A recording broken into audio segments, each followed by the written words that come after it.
These days, new Cartesian sign convention is used for measuring various distances in ray diagram for spherical mirrors.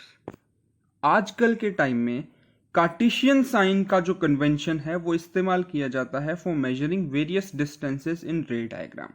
अब Cartesian sign convention मतलब क्या है? जैसे कि हम लोग मैथ्स में जब कोऑर्डिनेट ज्योमेट्री पढ़ते हैं तो कोऑर्डिनेट ज्योमेट्री के अंदर एक कार्टेशियन प्लेन के अंदर डिवाइड कर दिया जाता है किसी भी सरफेस को.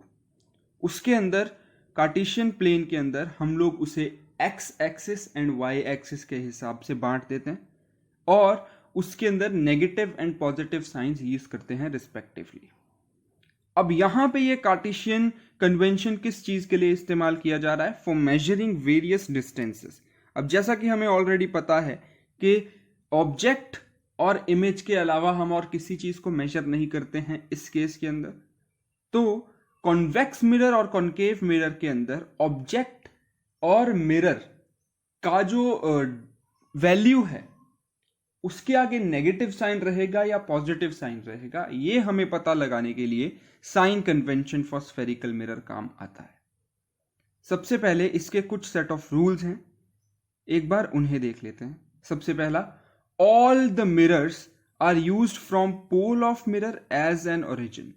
हर एक डिस्टेंस जो भी है वो पोल को ओरिजिन मान के लिया जाता है. यानी कि पोल जो है वो हमारा पॉइंट ऑफ ओरिजिन है, यानी कि जहां एक्स एक्सिस और वाई एक्सिस क्रॉस करते हैं वो ओ वाला जो पॉइंट है, जीरो वाला जो पॉइंट है, that is pole. Distance is measured in the same direction as that of incident light are taken to be positive.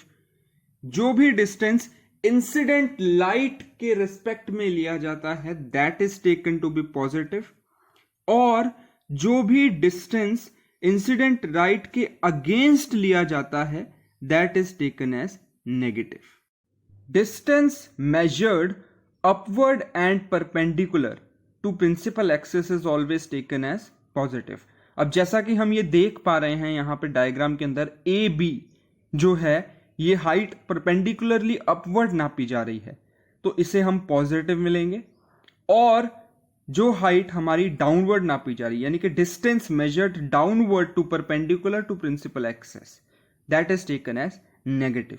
A dash B dash will be considered to be negative. तो ये कुछ sign of conventions है हमारे जिन्हें हमें ध्यान में रखना होता है. सबसे पहले, direction of incident light will be always taken positive. Direction against incident light will always be taken negative. Height upward and perpendicular to principal axis will always be taken positive. Height downward and perpendicular to principal axis will always be taken negative. ये चार rules हमें ध्यान रखने हैं sign convention of spherical mirror के अंदर. Mirror formula. Mirror formula क्या है? The relationship between object and image distance and focal length is known as mirror formula. Mirror formula basically object और इमेज के गैप को दर्शाता है, उनके डिस्टेंस को बताता है. फॉर एग्जाम्पल, जैसा कि यहां पे हम लोग देख पा रहे हैं, फॉर्मूला क्या है? 1/f is equals to 1/v plus 1/u. यहां u जो है that is distance of object and v जो है that is distance of mirror, whereas f is focal length. focal length हमारी उतने डिस्टेंस के बराबर हो सकती है पोल से जितना हमारा ऑब्जेक्ट है और पोल से जितना हमारा इमेज है. अगर हम इन दोनों को कंबाइन कर दें, इन दोनों को ऐड कर दें तो वो हमारा मिरर फॉर्मूला बन जाएगा. Magnification in mirrors. Mirror formula के बाद मैग्निफिकेशन दूसरा इंपॉर्टेंट कॉन्सेप्ट है हमारे लाइट चैप्टर का. Magnification is expressed as ratio of height of image to height of object. Height of image और हाइट ऑफ ऑब्जेक्ट का जो रेशियो है उसे बोला जाता है मैग्निफिकेशन. अब ये कैसे निकाला जाता है? Magnification is height of image upon height of object, या अगर हम इसको दूसरे तौर पे डिनोट करें तो distance of image upon distance of object.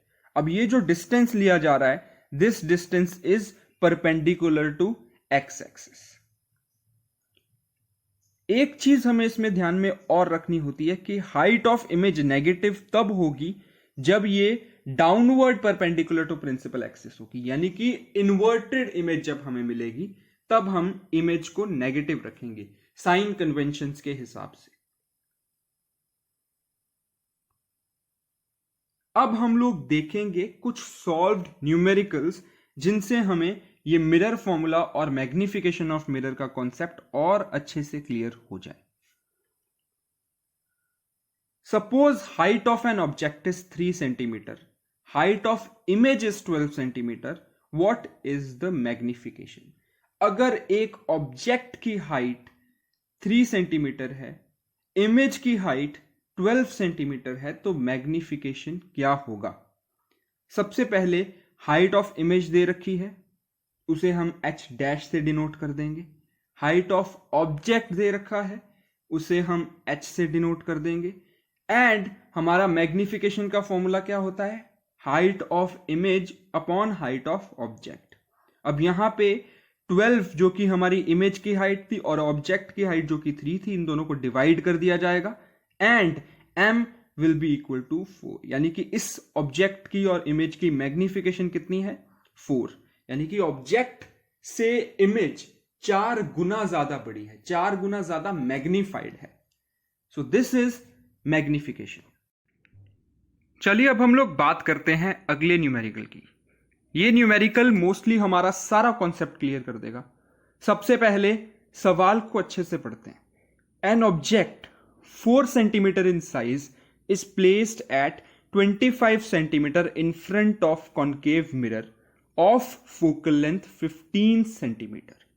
अब न्यूमेरिकल्स को सॉल्व करने का सबसे बेस्ट तरीका यह है कि पहले फुल स्टॉप से दूसरे फुल स्टॉप तक पहले तो क्वेश्चन पढ़ लिया जाए, उसमें क्या क्या दिया जा रहा है वो लिख लिया जाए। सबसे पहले an object 4 centimetre in size, यानी कि हमें क्या मिल गया है? साइज ऑफ ऑब्जेक्ट मिल गया है। Is placed 25 centimetre in front of concave mirror. अब कॉन्केव मिरर के सामने हमें 25 सेंटीमीटर दूर ये ऑब्जेक्ट मिला, यानी कि डिस्टेंस मिल गया है इस ऑब्जेक्ट का। एंड मिरर का जो फोकल लेंथ है दैट इज 15 सेंटीमीटर। तो 4 सेंटीमीटर साइज, 25 सेंटीमीटर जो है इसका डिस्टेंस एंड 15 सेंटीमीटर इसका focal length. Now at what distance from mirror should a screen be placed in order to obtain a sharp image? अब कितना distance के ऊपर हमें एक स्क्रीन प्लेस करना चाहिए ताकि हमें एक शार्प इमेज मिले? हमें इसमें क्या निकालना है? हमें डिस्टेंस निकालना है या हाइट निकालनी? एक्चुअली में हमें ये दोनों चीजें निकालनी है। अब ये कैसे पॉसिबल हो पाएगा, आइए देखते हैं। Always placed above principal axis, क्योंकि ऑब्जेक्ट को हमेशा प्रिंसिपल एक्सिस के ऊपर प्लेस किया जाता है, तो साइन ऑफ कन्वेंशंस के हिसाब से ऑब्जेक्ट हमारा जो है वो पॉजिटिव रहेगा, यानी height of image will be positive 4। Since object is placed in front of mirror, ये ऑब्जेक्ट जो है वो मिरर के सामने है, इसलिए ऑब्जेक्ट का जो डिस्टेंस है that will be negative. So you will be -25 centimetre. Focus of concave mirror is in front of the mirror. जो भी फोकस है वो मिरर के सामने है, इसी कारण से जो फोकस है that will also be -15। Now we need to find the distance at which screen should be placed to obtain a sharp image. The distance will be image distance, यानी कि ऑब्जेक्ट का डिस्टेंस हमें पता है, focal length हमें पता है, image का डिस्टेंस हमें निकालना है। और वो कैसे निकाला जाएगा? Using mirror formula.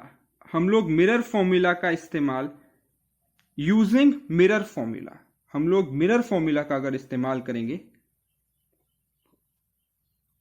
Using mirror formula का इस्तेमाल करते हुए 1/f is equals to 1/v plus 1/u। 1/v यानी कि इमेज का जो डिस्टेंस है हमें वो निकालना है, तो हम 1/f को उस तरफ शिफ्ट कर देंगे -1/u 1/v। अब देखो 1/f -15 जो था ये था हमारा फोकल लेंथ, 1/-25 था हमारा डिस्टेंस ऑफ ऑब्जेक्ट। अब माइनस और -25 के साथ में जो माइनस है और उसके आगे जो माइनस है ये आपस में प्लस हो जाएंगे, और ये जो 15 का जो माइनस है इसे हम ऊपर शिफ्ट कर देंगे। अब हमारे पास में क्या बचा, -1/15 + 1/25। नाउ नीचे 15 और 25, क्या दोनों डिनोमिनेटर सेम है? नहीं है, तो हम क्या करेंगे, एलसीएम लेंगे। एलसीएम लेने के बाद हमारा नीचे आ जाएगा 75। अब 15 के टेबल में 75 कब आता है, 15 5 ज़ा 75, तो ऊपर इंटू कर देंगे 5 के साथ। 25 के टेबल में 75 कब आता है, 3 ज़ा, तो 25 3 ज़ा 75, ऊपर इंटू कर देंगे 3 से। तो हमारा इमेज का जो डिस्टेंस है दैट विल बी -2/75, यानी कि अगर इसको हम रेसिप्रोकेट कर दे तो v की वैल्यू आ जाएगी -75/2, यानी कि -37.5। तो इस फॉर्मूला से हमें स्क्रीन के कितना दूर है हमारा डिस्टेंस वो पता चल गया। सो नेगेटिव साइन क्यों लगाया गया है, because it is also placed in front of the mirror, ये मिरर के सामने है। Since image is placed in front of the mirror, उसको मिरर के सामने रखा गया, तो इमेज इज रियल। अब हमें इमेज का साइज निकालना है। साइज कैसे निकाला जाएगा, मैग्निफिकेशन के फॉर्मूला से। Magnification of mirror is image distance upon object distance, यानी कि V/U, या फिर magnification height of object upon height of image के हिसाब से भी निकाला जा सकता है। तो फ्रॉम इक्वेशन 1 and 2 हमारा -V/U is equals to H'/H। Distance कितना है V का, -75/2 और U का -25। हाइट ऑफ इमेज हमें निकालनी है, हाइट ऑफ ऑब्जेक्ट इज 4। अगर हम इन्हें आपस में क्रॉस मल्टीप्लाई कर दें तो हमारे पास में एंड वैल्यू क्या बचेगी, H/4 इज इक्वल्स टू -75 × 25/2। अब यहां पे इसको अगर सॉल्व किया जाए, 25 2 ज़ा 50 और ऊपर है 75, दोनों को 25 के टेबल से कट करा जाए तो -3/2, H'/4 इज इक्वल्स टू -3/2। अब ये जो 4 है डिवाइड का उस तरफ जाके मल्टीप्लाई हो जाएगा, H' is equals to -3 × 4/2, H' is equals to -6 centimetre, यानी कि height of image is -6 centimetre. अब इमेज का साइज ऑब्जेक्ट के साइज से बड़ा है, इससे हमें क्या पता चलता है, इमेज एनलार्ज्ड है, and negative sign is showing that image is inverted. So the image which is obtained is inverted and enlarged. चलिए अब हम लोग बात करने जा रहे हैं sign conventions for spherical lenses की। Sign convention for spherical lenses, जैसा कि हमने स्फेरिकल मिरर्स के केसेस में डिस्कस किया, स्फेरिकल लेंसेज में भी साइन कन्वेंशंस होते हैं, और वो किस तरीके से होते हैं, let's discuss that. New Cartesian sign convention is used for measuring the various distances in ray diagram for spherical lenses. जिस तरीके से स्फेरिकल मिरर्स यानी कि कॉनकेव और कॉन्वेक्स मिरर के अंदर कार्टेशियन प्लेन के तहत लेंसेज को भी उसी तरीके से मेजर किया जाता है। According to new Cartesian sign convention, all the distances are measured from optical center of lens. हर तरह के जो distances हैं वो optical center of lens से नापे जाते हैं। Distance is measured in the same direction as that of incident light are taken as positive. Distances जो incident light की डायरेक्शन में हो, सेम डायरेक्शन में हो जिस डायरेक्शन में इंसिडेंट लाइट है, उन्हें पॉजिटिव ना माना जाता है। Distance measured against the direction of incident is taken as negative. जो उस इंसिडेंट के डायरेक्शन के नेगेटिव हो यानी कि उल्टा हो, ऑपोजिट हो, उसे नेगेटिव माना जाता है। Distance is measured upward and perpendicular to principal axis are taken as positive, and distance measured downward and perpendicular to principal axis are taken as negative. जो प्रिंसिपल एक्सिस के परपेंडिकुलर एंड अपवर्ड होता है यानी ऊपर की तरफ होता है वो हमेशा पॉजिटिव माना जाता है, और जो डाउनवर्ड होता है बट परपेंडिकुलर होता है उसे हमेशा नेगेटिव माना जाता है। सिंपल सी चीज है, same direction in incident light is taken as positive, opposite direction in incident light is taken as negative. Upward perpendicular to principal axis is taken as positive. Downward perpendicular to principal axis is taken as negative. ये हमारे sign of convention है जहां हम clearly देख पा रहे हैं कि इंसिडेंट डायरेक्शन की तरफ जाती हुई रे पॉजिटिव मानी जा रही है और जो उस डायरेक्शन से वापस आ रही है उसे नेगेटिव माना जा रहा है। वेयर एज अपवर्ड हाइट को पॉजिटिव माना जा रहा है एंड डाउनवर्ड हाइट को नेगेटिव माना जा रहा है।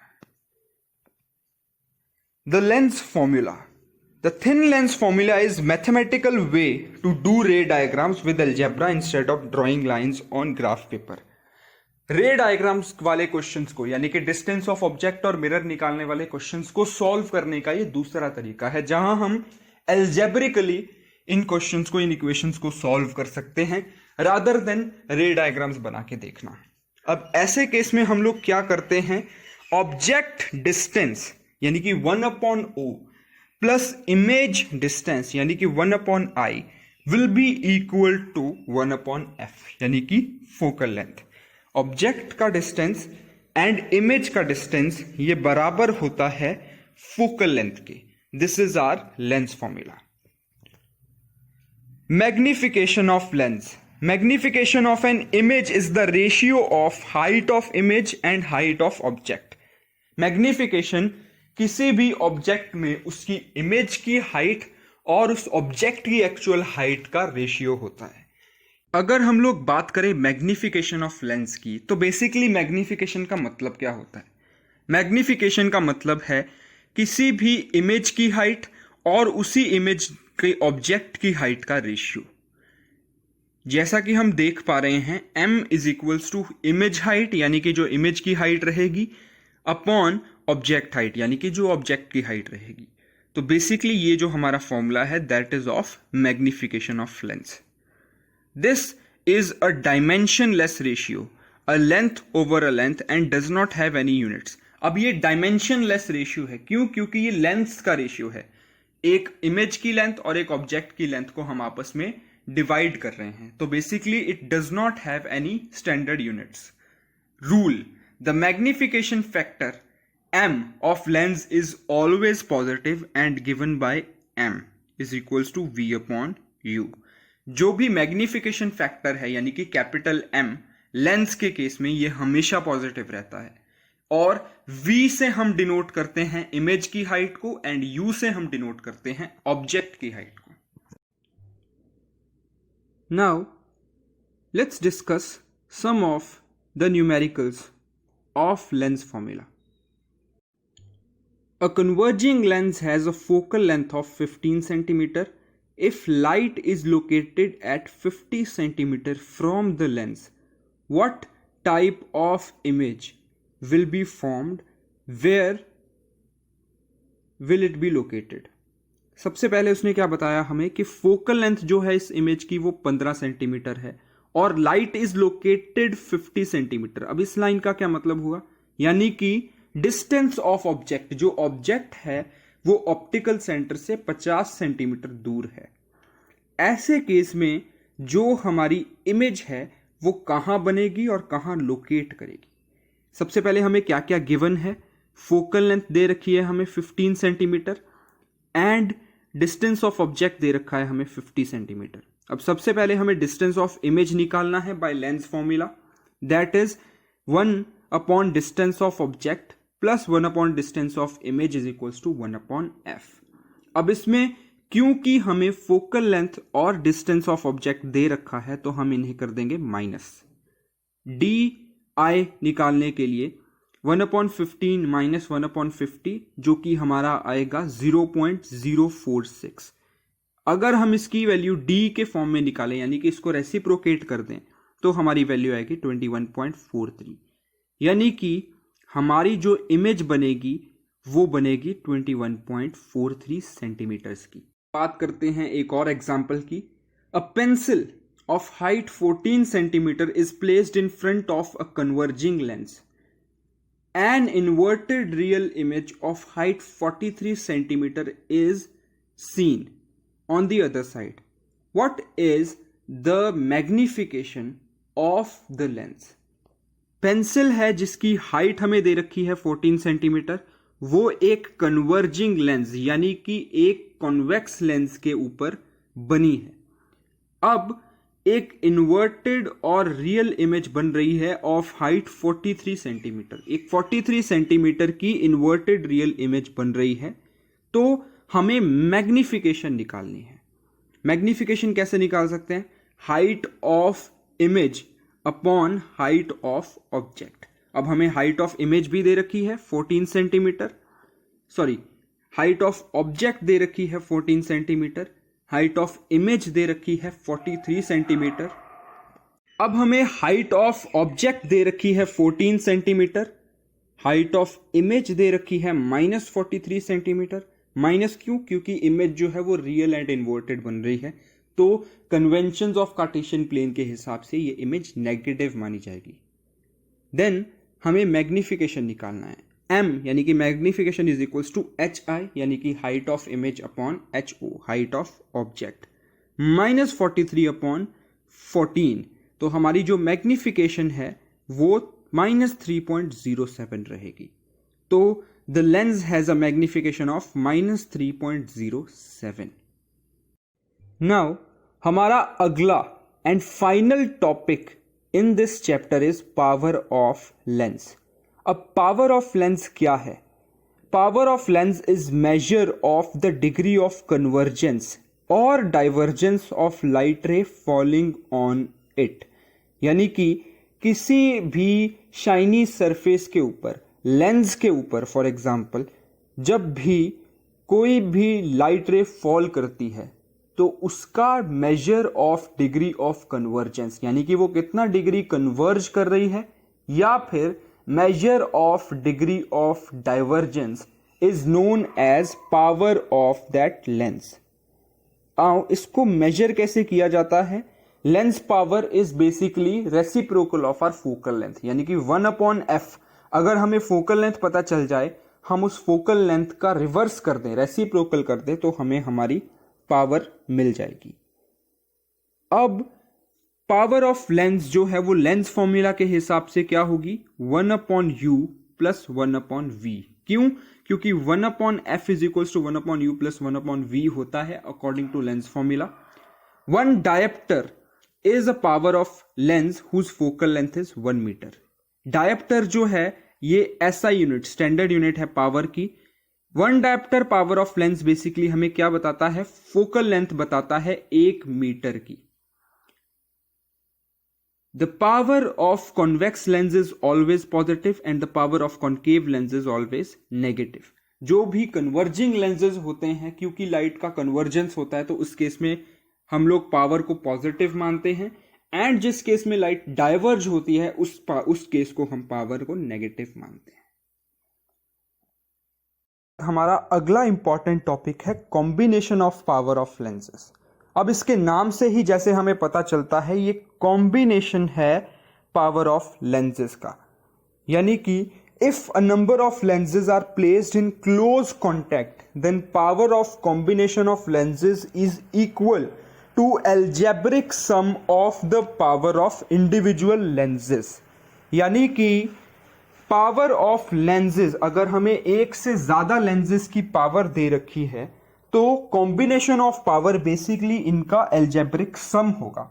फॉर एग्जाम्पल, जैसे पहले लेंस की पावर हमें 12 डायप्टर दे रखी है, दूसरे लेंस की पावर हमें -2 डायप्टर दे रखी है.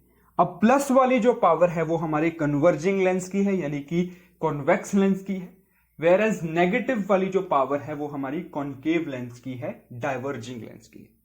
अब कॉम्बिनेशन ऑफ पावर क्या होता है? P1 प्लस P2, यानी कि इन दोनों का एल्जेब्रिक सम. तो +12D -2D will be equal to +10D. तो बेसिकली ये हमारी पावर निकली है, combination of power of lenses. अगर हमें इसी पावर का फोकल लेंथ निकालना हो तो 1 डायप्टर, फॉर्मूला रिवर्स कर देंगे, 0.1 मीटर यानी कि 10 centimetre will be our focal length. Now, let's discuss some of the numericals based on power of lens. Question number 1. A lens is formed by combining two thin lenses of power plus 12D and minus 8D. Plus का 12 dioptre and minus का 8 dioptre दो lenses की power है respectively. हमें power of combination of lenses निकालना है and focal length of the combination निकालना है. तो power of combination of lenses जैसा कि हमने अभी अभी समझा एल्जेब्रिक सम होता है दोनों पावर्स का. तो P1 प्लस P2 यानी कि plus 12D plus minus 8D यानी कि 12 minus 8 is equals to 4D. ये हमारा 4 डायप्टर जो है ये आई हमारी पावर ऑफ कॉम्बिनेशन. अब फोकल लेंथ कैसे निकलेगी? F is equals to 1 upon P. 1 upon P यानी कि हमारी जो पावर है उसको रेसिप्रोकेट कर देंगे तो हमारी फोकल लेंथ आ जाएगी 1 upon 4 that is 0.25 metres and 25 centimetre. तो हमारी इस कॉम्बिनेशन की पावर हुई 4 डायप्टर एंड कॉम्बिनेशन का फोकल लेंथ हुआ 25 centimetre. Prescribes spectacles to a patient with combination of convex lens of focal length 40 cm and concave lens of 25 cm. एक patient को optician ने प्रिस्क्राइब किया कि वो कॉम्बिनेशन लगवाए, एक तो कॉन्वेक्स लेंस का जिसकी फोकल लेंथ हो 40 सेंटीमीटर, दूसरा कॉन्केव लेंस का जिसकी फोकल लेंथ हो 25 सेंटीमीटर. अब इसमें पावर क्या रहेगी? F1 is equals to 40 centimetre and F2 is equals to 0.25 centimetre. P1 will be 1 upon F1 यानी कि 1 अपॉन 0.4. तो 2.5 डायप्टर जो है ये हमारी पावर आ गई पहले लेंस के केस में. दूसरे लेंस की अगर हम लोग बात करें तो 1 अपॉन F2 यानी कि -1 अपॉन F2. क्यों? क्योंकि ये एक कॉन्केव मिरर है. सो -1 upon 0.25 will be -4D. -4 dioptre will be power of second lens. Now power of spectacles, उस स्पेक्स की पावर क्या रहेगी? P1 प्लस P2 यानी कि 2.5 प्लस -4.0. तो -1.5 डायप्टर का जो लेंस है ये प्रिस्क्राइब किया गया है उस ऑप्टिशियन के द्वारा उस पेशेंट को. Question number 3. A convex lens of power plus 4 dioptre and a concave lens of power plus 3 dioptre are placed in contact. What is the equivalent power of the combination? इन दोनों की equivalent power क्या रहेगी? P1 is equals to 4D, P2 is equals to minus 3D. तो combination of power will be P1 plus P2 यानी कि 4D plus minus 3D that will be 1D. तो equivalent power of combination is 1 diopter. Fourth question. A convex lens has a focal length of 20 centimeter. Find the power in diopters. एक convex lens की focal length दे रखी है 20 centimetre यानी कि ये 0.2 metres के बराबर हो जाएगी. पावर की अगर हम बात करें तो 1 अपॉन F यानी कि 1 अपॉन 0.2. तो 5 that will be the power of convex lens 5 dioptre.